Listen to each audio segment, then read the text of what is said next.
Hello guys, welcome to Tactim channel. Hope you're doing well. In this video I'm gonna show you using Google Maps to find eco-friendly routes. So guys, for that go to your Google Map, and guys then you can select your location from Google Map here, and then tap on direction,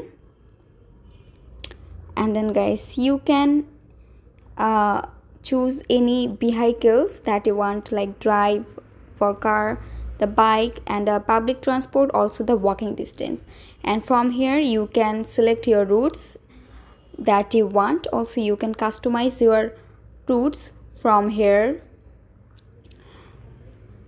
Also edit stops, you can share your location, refresh here. That's it.